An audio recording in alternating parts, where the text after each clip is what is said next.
Welcome to DigiCam Deathmatch, where we take some of the best digicams over the past 25 years and pit them against each other to find the best digicam for us, or potentially even for you.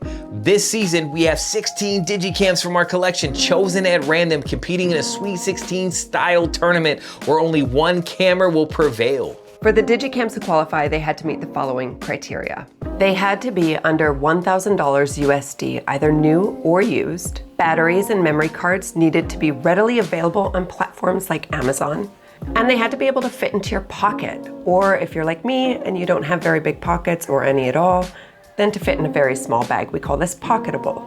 This season, we have digicams from almost every major camera manufacturer, including Canon, Sony, Lumix, Fuji, Nikon, HP, Samsung, and Pentax. The digicams are pitted head-to-head per round and ranked on the following categories: price, image quality, zoom, aperture, pocketability, color and vibe, ease of use, screen, fun factor, and with bonus points given for flash, macro, flip screen, and EVF.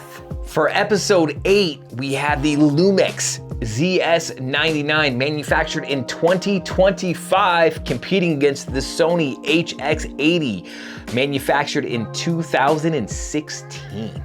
So we're gonna take these two digicams out for a mono deathmatch and see which one makes it onto the next round.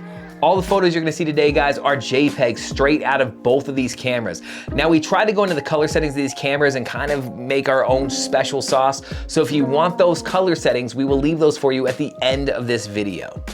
So come take a walk with us and judge for yourselves.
Welcome back to the studio where we see which camera lives to fight another day.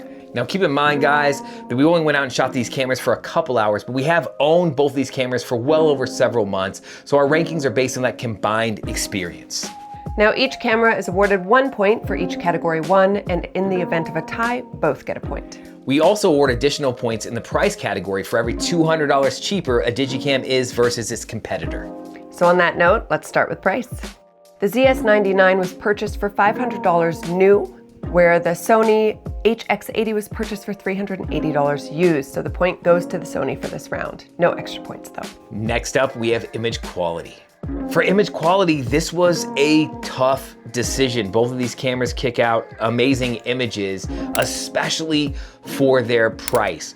But if we had to nitpick, the ZS99's images are just slightly sharper and more detailed, especially in the higher zoom ranges.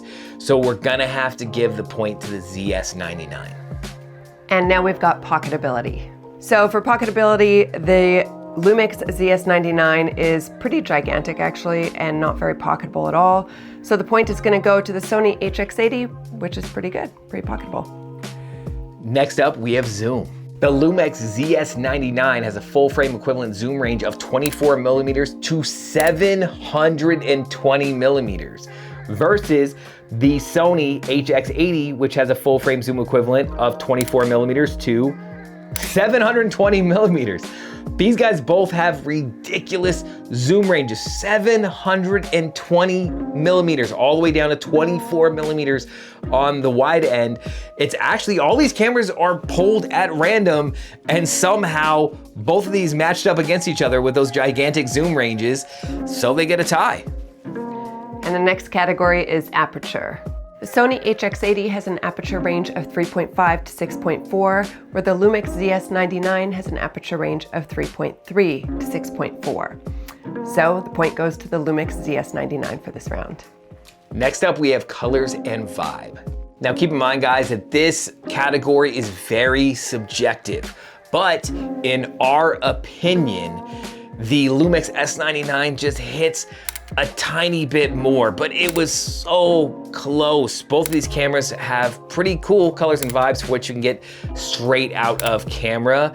Now, they're not, Fuji film simulation colors, but at the same point, still, for what they kick out just straight out of the camera, they're actually really good colors. But in our opinion, the Lumix ZS99 just had a better vibe to it than the HX80, but only slightly. This was damn near almost a tie, but looking back at the photos, we still tended to lean towards the ZS99, so the Lumix ZS99 takes the point here. And next we have ease of use. For ease of use, both cameras do have a lot of similar buttons and are easily customizable. However, for the Lumix ZS99, we have this wonderful control ring in the front that you can program to your desire. So for that alone, it gets the point for this round. Next up, we have screen. Do we have screen next? Yeah. Nice. For screen, as you guys can see, both the ZS99 and the HX80 have very visible, bright screens. They work great in bright sunlight. It would be really nitpicky to say that one has a better resolution than the other. The one thing we will notice though is that the ZS99 does have a bigger screen, but that comes with having a bigger camera. So where the ZS99 loses in pocketability, it wins in screen for having a bigger screen. And the next category is fun factor. So for this round, while we enjoyed the Lumix ZS99 for the control ring and some of the customizable buttons, the Sony HX80 has a pop-up EVF, and being tactile photographers that we are, we like that, as well as the pop-up flash, and it just makes it more compact and pocketable, so it takes the point for this round. And next we move into our bonus rounds, starting with flash. Both cameras do have a flash. The Lumix S99 has it right there in the front, while the Sony, as we've seen before, does have that pop-up flash, so both cameras get a point for having a flash. And the next bonus round is macro. Now both cameras have a macro mode, so they both get a point for macro. Next up, we have flip screen.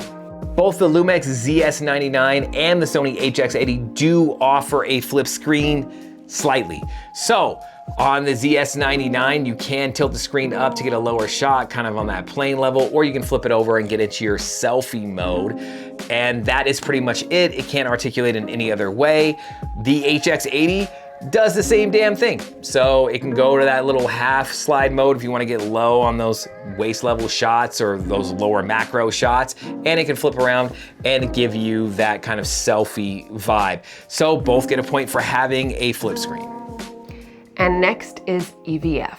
For EVF, the Lumix ZS99 does not have one, where, as we saw before, the Sony HX80 has a pop-up EVF, so it takes the point for this one.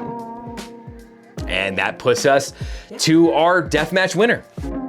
So that is our rankings, and we are sticking to them. If you disagree, feel free to deathmatch it out in the comments below. And on that note, the winner of this round with 9 points to 8 points is the Lumix ZS99. So the ZS99 moves on to our quarterfinal round. So thank you guys so much for hanging out, and tune in next episode when we take on the HP PW550 versus the Canon G7X Mark III. So the PW550 versus the G7X Mark III in the next episode. And as always, remember, the best camera is the one you have on you. Later.